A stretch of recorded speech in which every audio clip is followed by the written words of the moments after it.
Hey everyone, we have the patch notes for patch 16.2. I don't know why they have the Dino T-Hex in the background because we all know he's getting a huge nerf right now. So we're going to go over the summary and then go over the changes and then talk about how it's going to be affecting the meta. So in the buffs, we have Juggernaut, Noxus, Shadow Owls, and Zon. I heard Zon's getting a lot of stuff. Really good for them there. Honestly, I've been playing TFT a bunch and I can't name all the Zon units. That's how little I've been playing them because I guarantee you most people are just ignoring them in their shop. Teemo, Twisted Fate, Darius LeBlanc, Jinx, Aesol, Kaisa, Callista, Misfortune, Ziggs, Seraphine, and Ambessa all being buffed up. And then also all the emblems. So pretty much no one's been taking spatulas or pans off carousel. Hopefully with the emblem change, it's going to be a lot better. It's honestly weird because Rise is really, really good. I think once people figure out how to build certain Rise comps based on what emblem you have, it's just going to get even better for Rise. Next up we have is the nerfs. We have Bilgewater, Piltover being nerfed, Graves, Tryndamere, Draven, Diana, Skarner, Yunara, Vhagar, Baron Nashor, Kindred, T-Hex, Lucian, and Senna, and Kraken's Fury.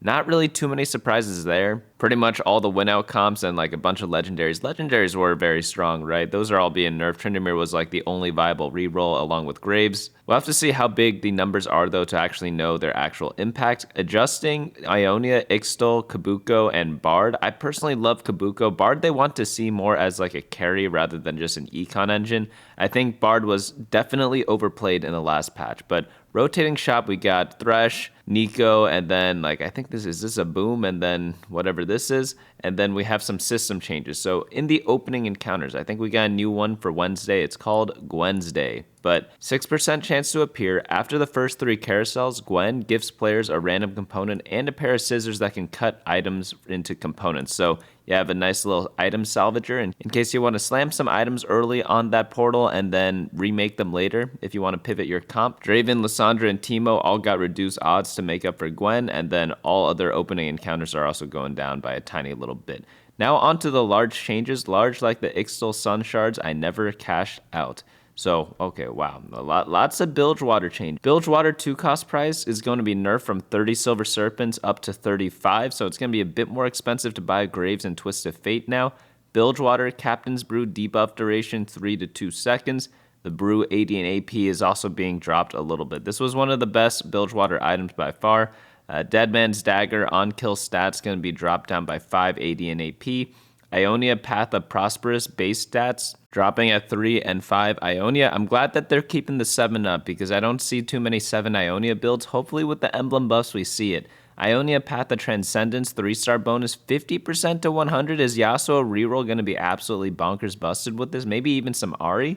Ionia Path of Transcendence magic damage is going to be nerfed at 1, 2, and 3 stars. So mainly, if you want to just spam Ionia and don't care about what the Ionia is, this is going to hurt that. You pretty much want to reroll with this one. That's a big change there. Spirits, AD, and AP per cast, they need to buff this. They're actually nerfing this. Okay, nerfing at 3 Ionia, stays the same at 5, and then buffed at 7. So I guess if you want to take the most advantage of this, you got to go deep into it. Path of Spirits HP percent is going to be bumped up a little bit at 3 and 5, and then stay the same at 7 and 10. Ixtal Quest adjusted, lose 10 combats in a row. It's going to be nerfed by 50 Sun Shards. Quest adjusted, play 3 Ixtal, 17 rounds is being changed to 13 rounds. 550 cash out rewards is going to be nerfed a little bit. 7 duplicators, Tactician's Crowns, and 2x greater duplicators is going to be changed to 7 Tactician's Crown and 1 completed item anvil. Definitely a nerf there because you don't get the 2-star Brock or whatever you wanted to duplicate. This next one here is the same one as the one before. And then Juggernaut's 6 damage reduction is going to be changed from 25 to 33 to 26 to 33% damage reduction. So they want deep Juggernauts to actually be a thing, at least at some point, you know? It definitely is the worst tank trait right now. This can be checked by going to teamfight.lol, go to the Explorer tool. We could go to the traits and then type in 6. And then, I typed in 5, but 5, 6, 7, you know, it's all the same numbers. So we have 6 Bruisers, 6 Juggernauts, 6 Defender, and Bruisers at 4.14. Juggernaut 4.98, Defender 4.6. So I guess Juggernaut was definitely the worst performing one there. Noxus, Otacon, Omnivamp 20 to 30%. That's a pretty big buff. And then 5 Noxus health multiplier. They're going to be buffing stage 4, 5, and 6 by quite a bit. Noxus 7 health multiplier, also going to get the same changes there. So definitely big buffs to the Noxus trait right now. Piltover electrical overload damage is going to be changed from 100 to 10 over to 50 and 10%. I actually think this one was not that great. It was really good in the early game to kind of win streak with, but later on in the game, it kind of felt a little bit worse than the other ones. So definitely going to be not an auto take in the beginning if you just want to use it to streak. Shadow Owls, AD and AP, this one's going to be buffed up a little bit at later Shadow Owls, so maybe we don't drop the Shadow Owl units late in the game anymore. Maybe we keep them in if we got our Thresh popping. Next up we have is Zon Durability, 10 to 15%.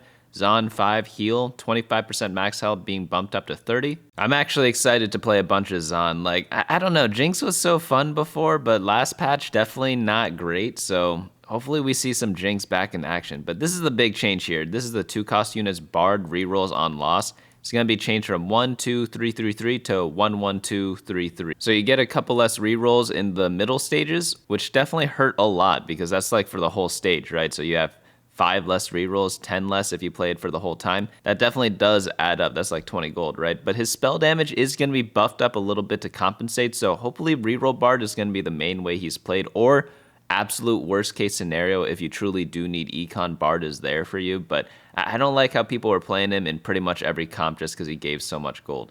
Graves health 750 to 700, base AD down by 5 as well. Teemo primary spell damage is going to be buffed up at 3-star, and then the dot damage is buffed up as 3-star as well. Haven't seen too much 3-star Teemo, but I do welcome it. Tryndamere spell-based durability changed from 25 to 15. Spell damage is going to be dropped a bit as well for the AD.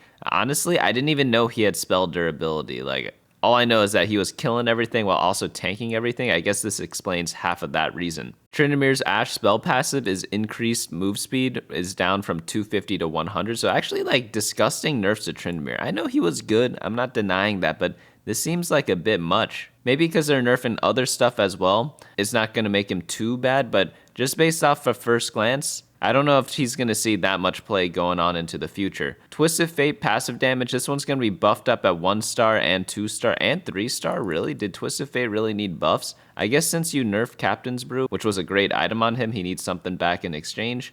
Alright, sure, we could live with that.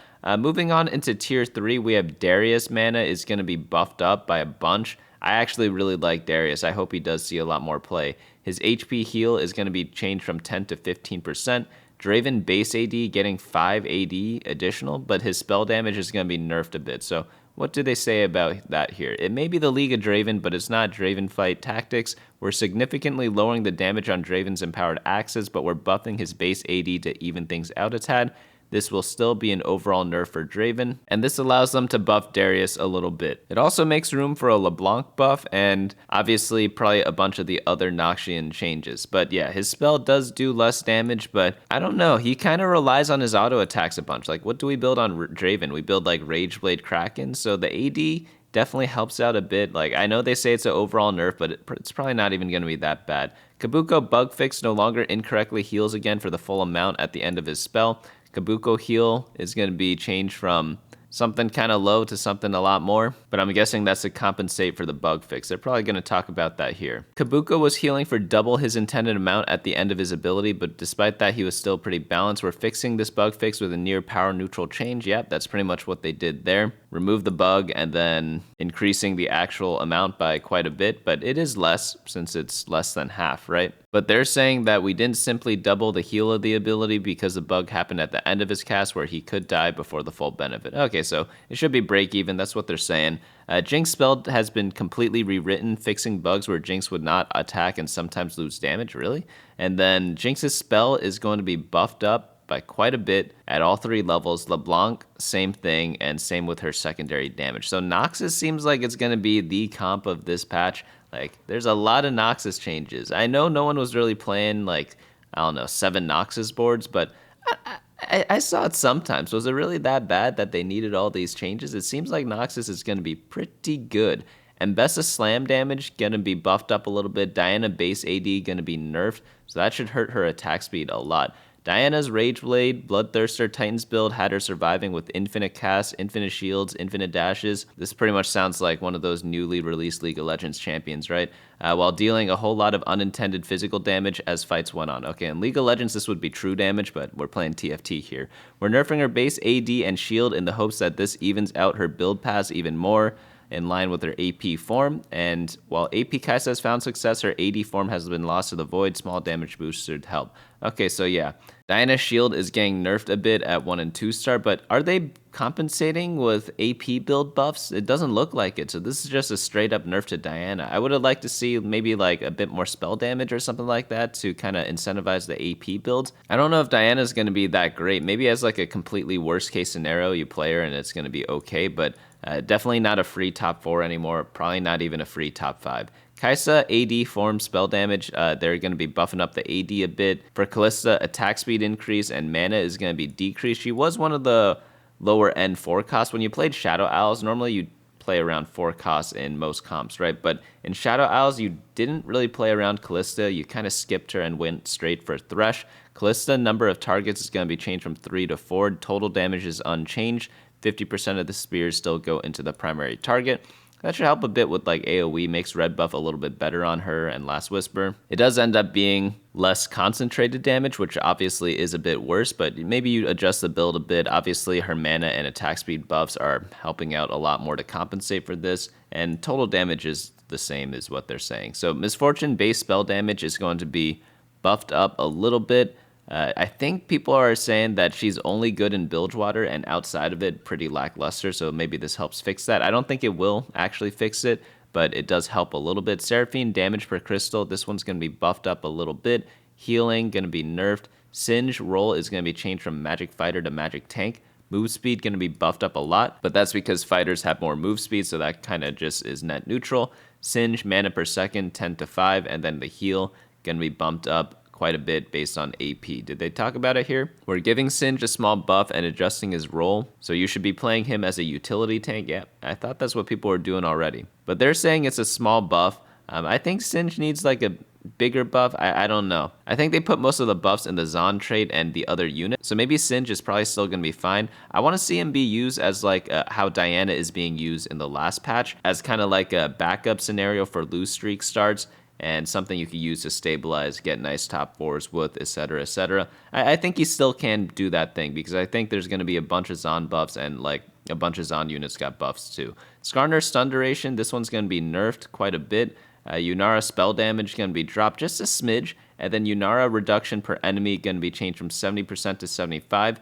Veigar spell damage, this one's going to be dropped a little bit at 1 and 2 star, and then now onto tier 5 we have Aesol spell damage, gonna be buffed up by a bunch. I love Aesol. I love playing him. He's a little bit hard to get and hard to stack up because you just have to play all Targans, and until Aesol gets stacked up and you need very specific items for him, you're just not going to be winning many fights. That's the trouble with him, so now he should get to his actual winning point a bit faster.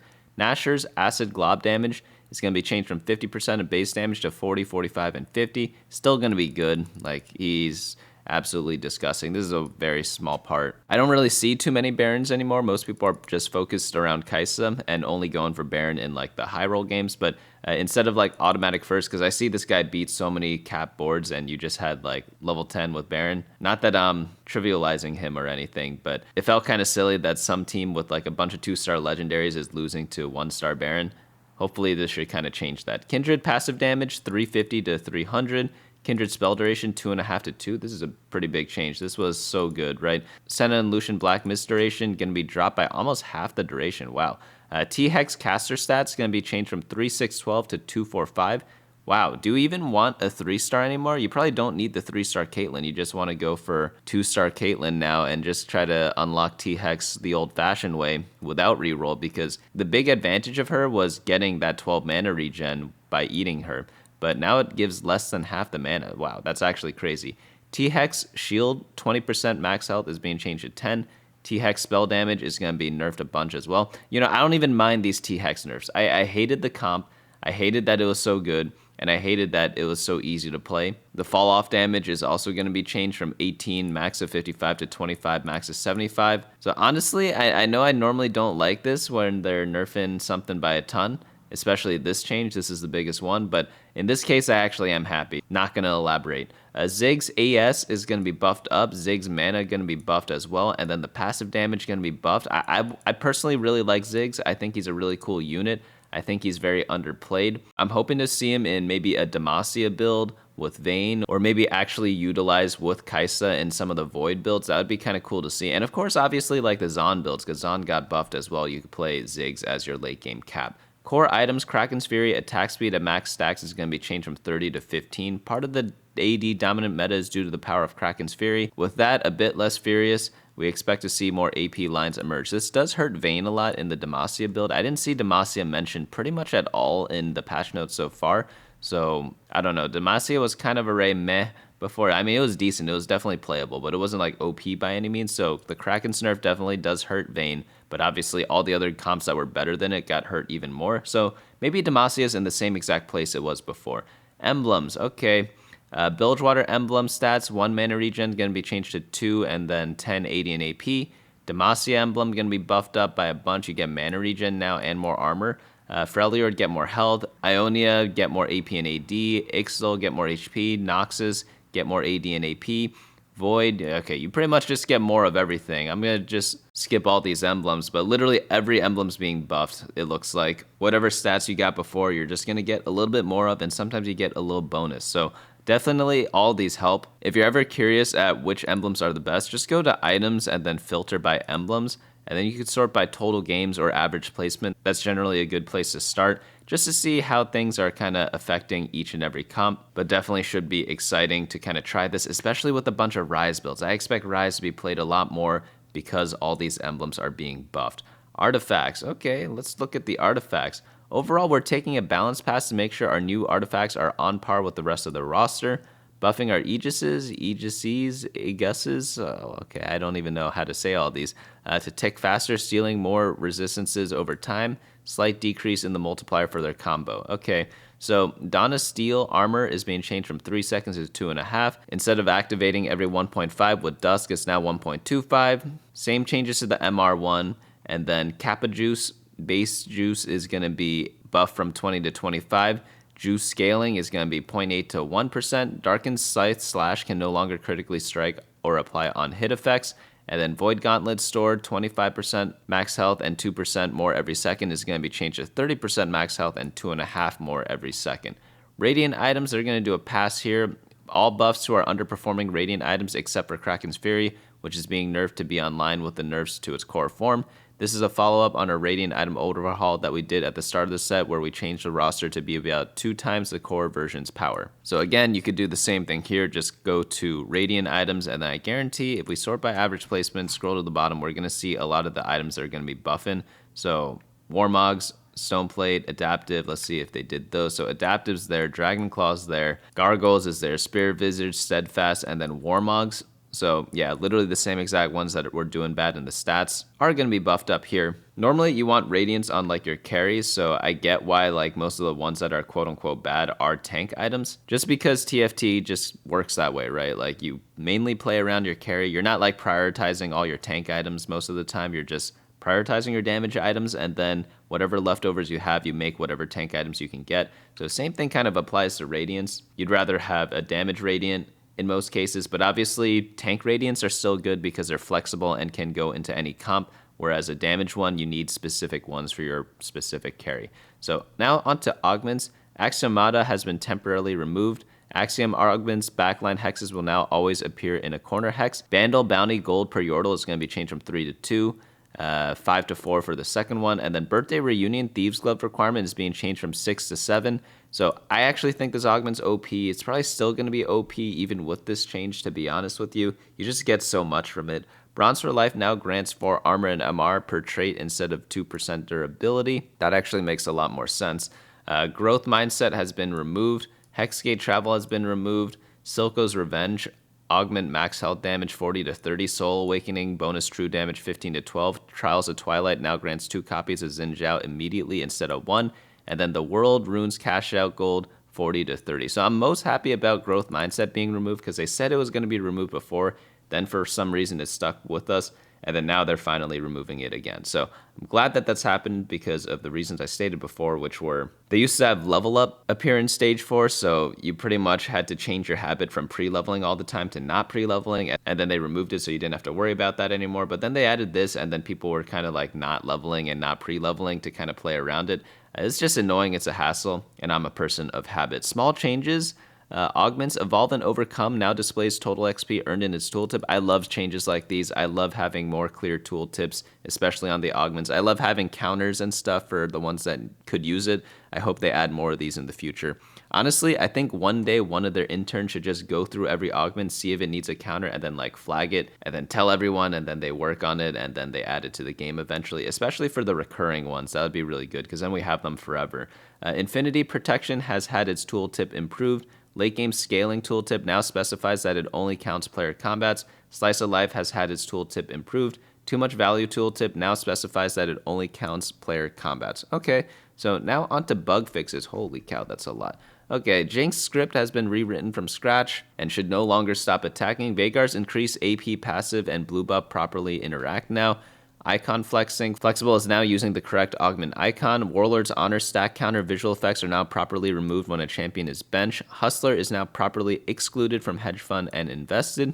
If a player has component buffet, min-max now grants components anvils instead of random components. Thorn-plated armor now correctly increases Bramble Vest damage in stage 3. Fix an issue where Radiant Ionic Spark was doing more damage than intended if a unit was holding more than one Radiant Ionic Spark, and the player had a high voltage augment. This did not affect regular sparks. Low aura. If a player surrenders with the aura farming champion still locked, it now removes itself from the board and returns to the champion pool. That's crazy stuff.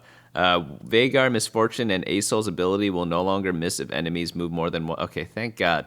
Like, it's annoying whenever stuff misses. Fix a bug where T-Hex targeting was inconsistent. T-Hex no longer fails to absorb his pilot under rare circumstances.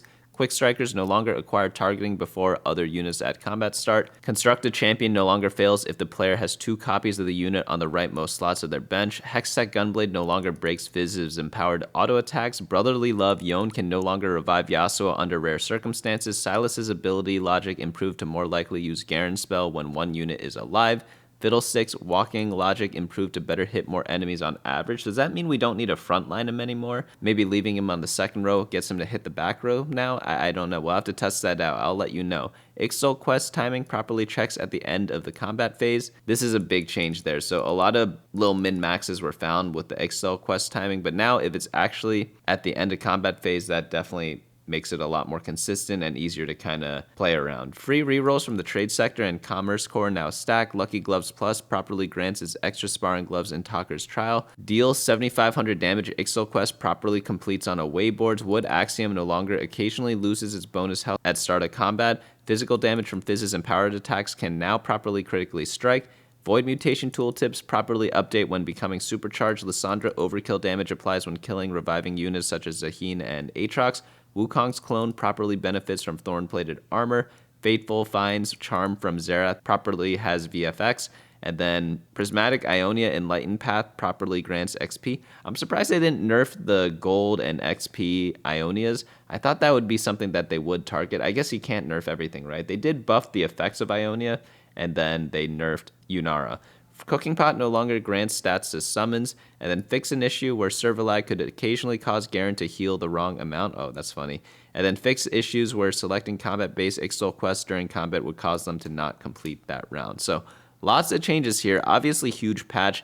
In terms of how it's changing the meta, bunnymuffins.lol for that, by the way. Going to be updating that tomorrow as soon as the patch drops. Piltover definitely taking a huge hit. Like, I probably wouldn't play it anymore. Other comps I wouldn't play. I probably wouldn't play Tryndamere. Diana, use her sparingly. Maybe it's going to be a Singed angle now. I'm really excited for Jinx. Definitely going to see some Jinx builds out there. Nox is going to be really powerful. I think Demacia is just going to be okay. It's going to be those comps. If you get early Vayne, maybe you go for it. Maybe you don't. Fast 9 AD definitely got nerfed a lot. Not only was Kraken's nerfed, but like a bunch of the AD legendaries were nerfed too, and Yunara, which was a great out. Ziggs should be a good splash in now at legendary. So maybe it's going to be a lot more AP focus. I'm happy to see a lot more emblems. Ryze should be a lot better because of that. Ryze is already good, don't get me wrong, but now it's even better if you are able to think on your feet and use those random augments that you get from, like random tree is what it's called, or like branching tree, something like that, branching out. I forget what the prismatic one is called, but the one that gives you 3 random augments, that should be kind of really fun to play if you are good at thinking and want to play Rise, because AP is buffed, so it's easier to get into him. But yeah, Nox is looking mighty scary. Mighty scary. Zon looking good. Shadow Owls, hopefully it's more played now because both Shadow Owls and Kalista got buffed. So I'm hoping that we could see that. Great beginner comp, by the way. I recommend it for all beginners to play that. So I will be updating the tier list tomorrow, video out on Friday. So hopefully you all are around for that. But if you have any questions on anything, let me know in the comments below. What do you think is good about this patch? What do you think is going to be bad? Do you like these changes? Do you hate these changes? Whatever it is you want to say, let me know down below. And I hope to see you all in the next video.